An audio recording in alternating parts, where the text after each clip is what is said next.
সিপিবির একটা ভয়ঙ্কর অপকর্মের নমুনা দেখাই। শেখ হাসিনা জামায়াত নিষিদ্ধ করলো, এরপর সিরাজগঞ্জের প্রদীপ ভৌমিক হত্যাকাণ্ড হইল।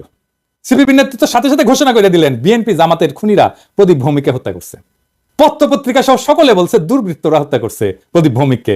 সিপিবির বর্তমান নেতৃত্ব তখন নিশ্চিত যে শুধু জামাত না, শুধু বিএনপিও না, একেবারে জামাত বিএনপি একসাথে যৌথভাবে প্রদীপ ভৌমিককে হত্যা করেছে।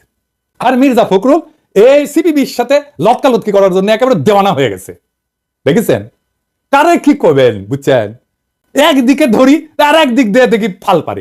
মানে 1 কেজি ব্যাংকে যেমন আপনি এটা মাপতে পারবেন না দাড়ি পাল্লার মধ্যে, একটার পর একটা লাভ মারবি, দেখবেন এই যে সিপিবি ধরি আমরা মির্জা ফখরুল যে পীড়িত করতে যায়। এই যে বিবৃতিটা দিছে জামাত বিএনপি নিয়ে, এই বিবৃতি দেওয়ার আধা ঘন্টার কম সময়ের মধ্যে পশ্চিমবাংলার রিপাবলিক আছে না, ওই যে ময়ূক চৌধুরী নাকি, ওই রিপাবলিক লাফালাফি উপস্থাপক প্রচার শুরু করে দেয়, চুলকানি উপস্থাপক প্রচার শুরু করে দেয়। অন্যদিকে আমরা একটা বিরাট ঝুঁকির মুখে পড়ি। ওই রাতে হাসিনার লোকজন আমাদের যদি খুঁজে খুঁজে হত্যাও করতো, আলটিমেটলি দায় গিয়ে পড়তো জামাত বা বিএনপির। আমাদের কেন্দ্রীয় নেতৃবৃন্দ মঙ্গলবাজার বলতে থাকতো জামাত করিছে, জামাত করিছে।